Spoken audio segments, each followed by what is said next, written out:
Soro, j'ai commencé à Apollo Bot avec 100 $. J'ai envie d'ajuster mon capital parce que j'ai eu 200 $ de plus. Je veux passer à 300 $. Soro, j'ai commencé avec 1000 $. Là, maintenant, j'ai eu 500 $ de plus. Je vais ajouter à mon capital et puis ajuster mes trades. Soro. Voilà.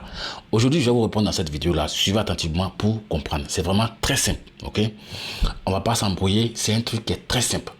Alors, mais déjà, si c'est la première fois pour toi de passer sur ma chaîne par ici, mon nom c'est Soro Marc. Je suis ivoirien de père, de mère et de terre. J'aime bien dire ça comme ça.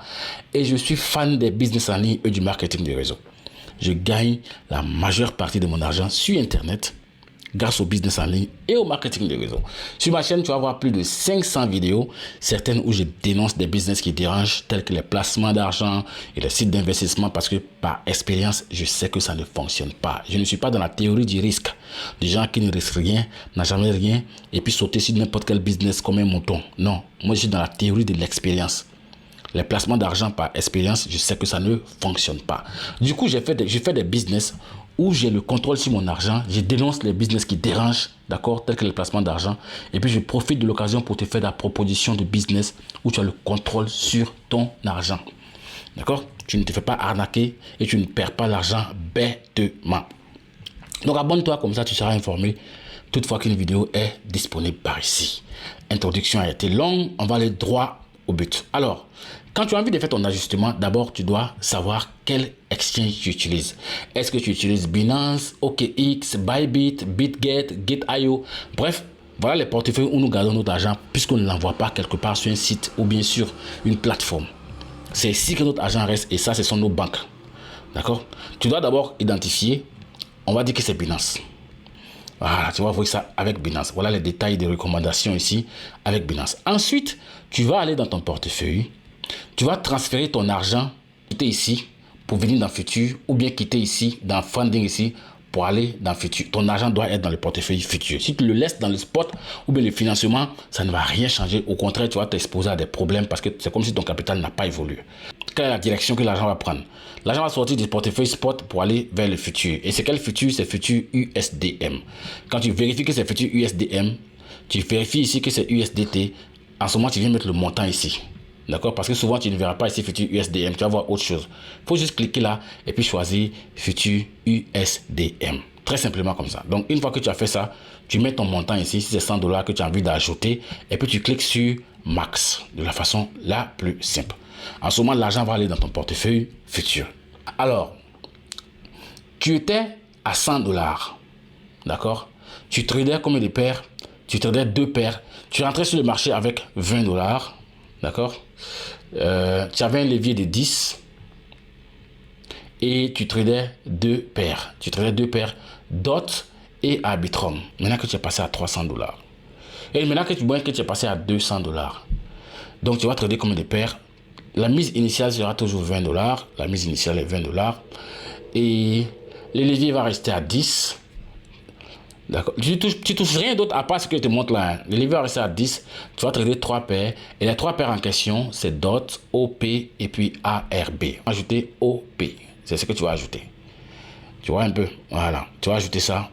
Et puis, tu vas te conformer à ce que tu vois ici. 20 $ mise initiale. D'accord. Oups, désolé. Et le levier va rester à 10. C'est tout. Tu vas voir que quand tu atteins les 500 $, le levier n'est plus à 10, mais il devient à 5. Tu vois un peu. Ça, c'est au cas où tu es en train de faire un ajustement où tu étais à 500 et puis tu vas aller au-delà de 500. Comprends que tu vas toucher le levier. Alors, une fois que j'ai vu que je dois ajouter OP, c'est OP que je dois ajouter. Je vais dans mon compte Apollo Bot par ici. Je clique sur Future Edge. Voilà, pour trader en mode couverture. Quand je clique sur Future Edge, ça va s'ouvrir. La paire que je devais ajouter là, je la cherche. Je cherche cette paire là. On va dire que bon, j'ai cherché. J'ai vu que c'est Litecoin ou bien c'est Matic. Voilà Matic ici. Les paires qui traitent déjà là, quand tu vas les voir, tu vas voir qu'elles sont déjà cochées. Tu ne pourras même plus les toucher. Tu vois un peu. Bon, dans mon cas, on va dire que par exemple, c'est Matic qui doit ajouter. Parce que OP chez moi ici, il trade. Donc, je ne peux pas faire l'exemple sur OP. D'accord? Donc, on va dire que c'est Matic. Donc, je vais cocher Matic. Quand je coche, c'est la seule paire qu'il doit ajouter. J'ai fini de faire ça. Je viens cliquer sur confirmer en bas. Je clique sur confirmer. J'ai vu dans le tableau que la position initiale reste 20. Je ne touche pas. J'ai vu que le levier, il n'est pas 5, mais il est plutôt 10. Donc, je vais déplacer le levier pour l'envoyer à 10. Quand j'ai fini de faire ça, je clique sur lancer. Et puis, c'est fini. C'est finish. C'est fini. Vous voyez un peu ce que je veux dire? Voilà. C'est aussi simple que ça. Ça, c'est la première façon de faire.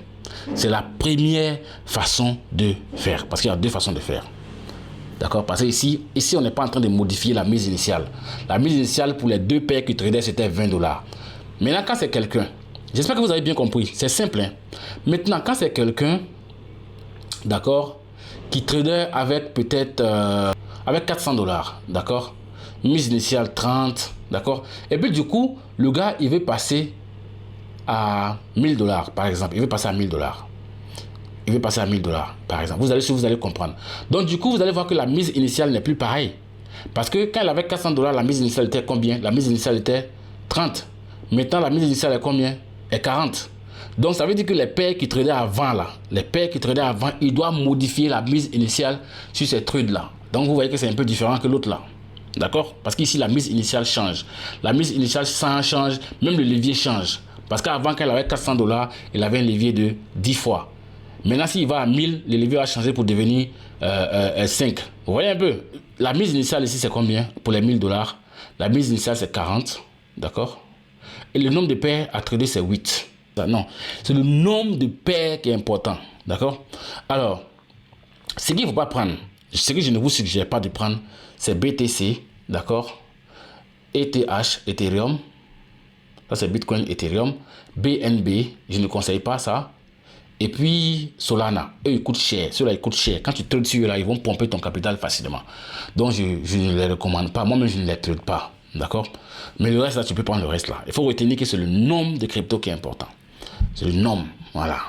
Alors, donc une fois que tu as repéré que ouais, la première mise c'est 40, le levier c'est 5, et puis tu dois trader 8 paires, tu vas voir que tu vas passer de combien de paires à combien de paires. Puisque tu avais 400 $, tu vas passer de 5 paires à 8 paires. Avec mise initiale 40. Donc, tu vas dans ton back-office de ApolloBot. Quand tu cliques sur Futur, les 4 paires qui tradaient avant, là, tu vas les voir. Tu vas les voir, les 4 paires. Bon, moi, c'est plus que ça. D'accord? Parce que le capital, c'est pas 1000. Les 4 paires qui tradaient avant, tu vas les voir. Donc, tu dois les modifier. Non seulement tu dois ajouter les nouvelles paires en fonction de la première mise que tu as vue dans le tableau par rapport au nouveau capital. Mais les anciennes paires qui tradaient avant, là, tu vas venir les modifier. Et ça, c'est simple. Par exemple, on va dire que je vais modifier BCH, le Bitcoin Cash. Je vais modifier le Bitcoin Cash. Donc, je clique dessus. Ça va s'ouvrir. Je viens ici, je clique sur modifier. Je vais changer la première mise. Je clique ici, je vais mettre peut-être 100. C'est un exemple, hein, c'est un exemple. D'accord? Et puis, tu vas voir que quand tu changes ça là change. Toi, tu t'en fous de ça là. Tu t'en fous de ça. Faut pas toucher ça. Ce que toi, tu touches là, tu touches seulement 2 éléments. Cet élément là, plus le levier. C'est ce que tu touches. Si tu dois faire passer le levier, à 10, tu le fais passer à 10. Si c'est ce que le tableau a dit. S'il doit rester à 5, tu le fais passer à 5. Tu vois un peu.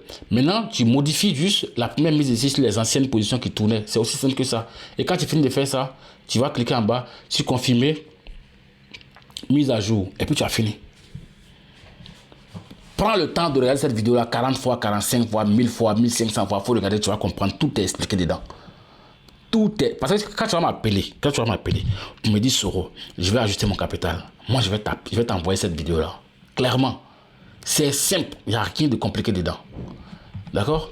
Donc, c'est ce que je voulais t'expliquer ici. Parce que beaucoup ont déjà commencé à m'appeler par rapport à l'ajustement de leurs capitaux. Et donc, j'espère que cette vidéo-là va vous servir. C'est vraiment très simple. Le tableau en question, il est là. Je pense que je vais le mettre en description de la vidéo pour que tu puisses l'ouvrir. Et maintenant, quand tu regardes là, tu vois ici, non? C'est AI Grid Future. AI Grid Future. Voilà, c'est ce que tu prends. AI Grid Future. D'accord? Voilà. Donc, c'est tout.